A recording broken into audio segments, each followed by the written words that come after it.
आज हम art integrated learning के तहत किस प्रकार से हम लेसन प्लान बना सकते हैं इस पर चर्चा करेंगे।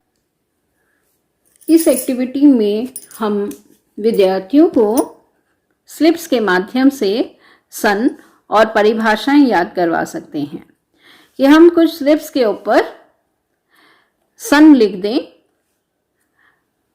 और विद्यार्थियों को एक स्लिप उठाने के लिए कहें कि वो इस स्लिप के माध्यम से हमें ये बताए कि इस सन को कौन सी घटना घटी थी, यानी इतिहास में इस सन का या इस तारीख का क्या महत्व है। तो इसमें विद्यार्थी जो है वो एक स्लिप उठाएगा और उस घटना का वर्णन करेगा। जैसे अगर हम यहाँ देखते हैं अप्रैल 1919, तो विद्यार्थी इस स्लिप को अगर उठाता है तो फिर वह इस घटना के बारे में 2 लाइन में बताएगा या संक्षेप में इसमें बताएगा कि ये घटना क्या हुई थी। तो इसमें वो बता सकता है कि अप्रैल 1919 को जलियांवाला बाग हत्याकांड हुआ था। इसी तरह से हम इस स्लिप के माध्यम से परिभाषाएं याद करवा सकते हैं विद्यार्थियों को कि हम स्लिप पर कुछ शब्द लिख दें और विद्यार्थियों को उन शब्दों को परिभाषित करने के लिए कहें कि विद्यार्थी एक स्लिप उठाता है और स्लिप के माध्यम से वो हमें इस शब्द की परिभाषा बताएगा। जैसे इसमें शब्द आता है इमिग्रेशन एक्ट, यानी इमिग्रेशन एक्ट क्या है। तो विद्यार्थी इसमें बताएगा कि किस तरह से एक देश के अंदर ही लोगों को एक स्थान से दूसरे स्थान पर ले जाया जाता था, मजदूर बना करके बागानों में खासतौर से, और उनसे वहां पर काम करवाया जाता था।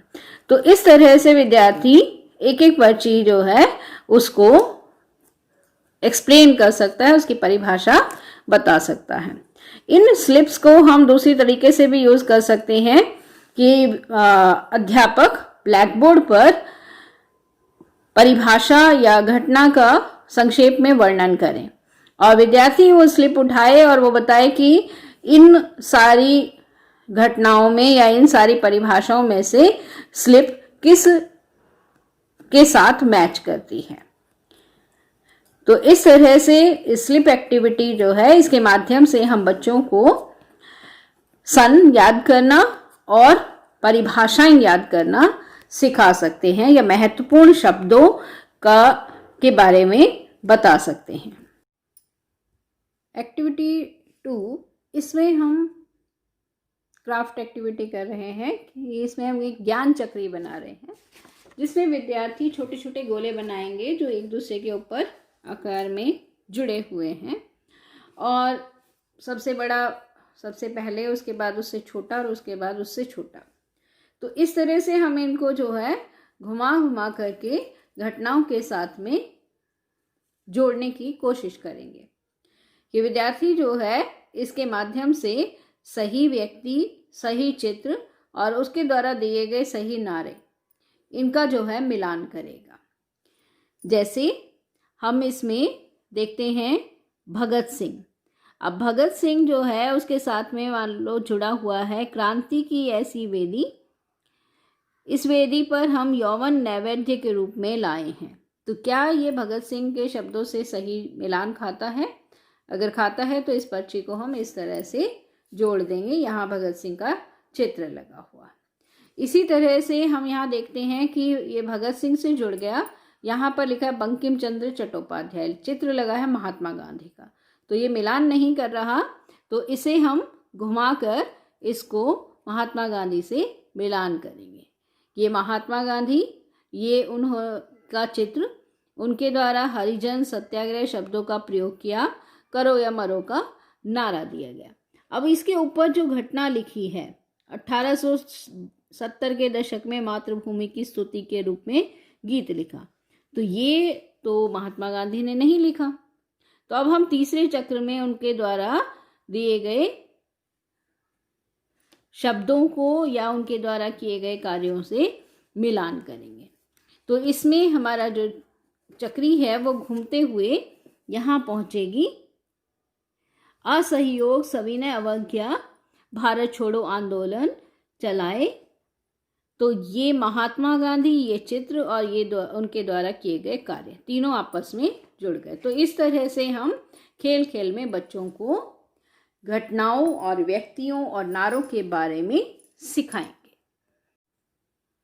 क्राफ्ट एक्टिविटी में ही हम तीसरी एक्टिविटी देखते हैं कि हम विद्यार्थियों को वेस्ट पेपर से राष्ट्रीय झंडा या सत्याग्रह के समय महिलाओं के द्वारा पहने जाने वाली साड़ी, इस तरह की वस्तुएं बनाने के लिए कह सकते हैं।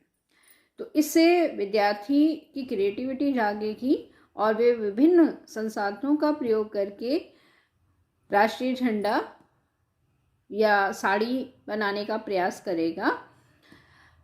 और इसी तरह से हम इसमें क्राफ्ट एक्टिविटी में ही विद्यार्थियों को वेस्ट मटेरियल से चरखा बनाने के लिए कह सकते हैं, जो कि राष्ट्रवादी प्रतीक है, एक तरह से ये स्वावलंबन का प्रतीक है।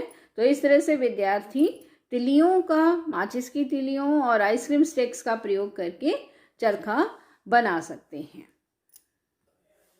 इस एक्टिविटी में हम छोटे छोटे कार्ड बना सकते हैं और उन पर एक अल्फ़ाबेट लिख सकते हैं और अल्फ़ाबेट दिखा करके बच्चों से राष्ट्रवादी आंदोलन में प्रयोग हुए 3 शब्दों या 4 शब्दों को कहेंगे कि आप 4 शब्द इस अल्फ़ाबेट से बताएं या 4 वाक्य की शुरुआत इस अल्फ़ाबेट से करें। जैसे एन, नमक, non cooperation movement, Nehru, Nagpur. अब इसी तरह से बच्चा इसमें जो है वाक्य भी लिख सकता है या बता सकता है कि लेकिन शुरुआत न से या एन अक्षर से होनी चाहिए। तो इसमें जैसे बच्चा बताएगा नॉन कोऑपरेशन मूवमेंट की शुरुआत महात्मा गांधी ने की और असहयोग आंदोलन इसे कहा जाता है। इसके अंतर्गत अंग्रेज़ों का साथ ना देने के लिए कहा गया। नमक बनाया गया डांडी तट पर महात्मा गांधी के द्वारा और सविनय अवज्ञा आंदोलन की शुरुआत की गई। तो इस तरह से जैसे अंताक्षरी खेली जाती है कि पहला अक्षर जो है उससे बच्चा शब्द या वाक्य बनाए। इसी तरह से हम इसके अंदर एल्बम भी बना सकते हैं जिसमें चित्र बच्चा पेस्ट करे और उन चित्रों को दिखा करके हम बच्चों से उस चित्र से संबंधित घटना के बारे में जान सकते हैं। ऐसे ही जैसे हमने कार्ड बनाए थे और उनके ऊपर अल्फ़ाबेट लिखे थे, हम बच्चों को चित्र दिखा सकते हैं और चित्र से संबंधित जो है कुछ अलग अलग विद्यार्थियों से हम अलग अलग शब्द या वाक्य इकट्ठे करें, उन्हें बोर्ड पर लिखते जाएं और फिर उनको सबको जोड़ करके पूरा एक घटनाक्रम बनाएं कि ये चित्र किस घटना से जुड़ा हुआ है।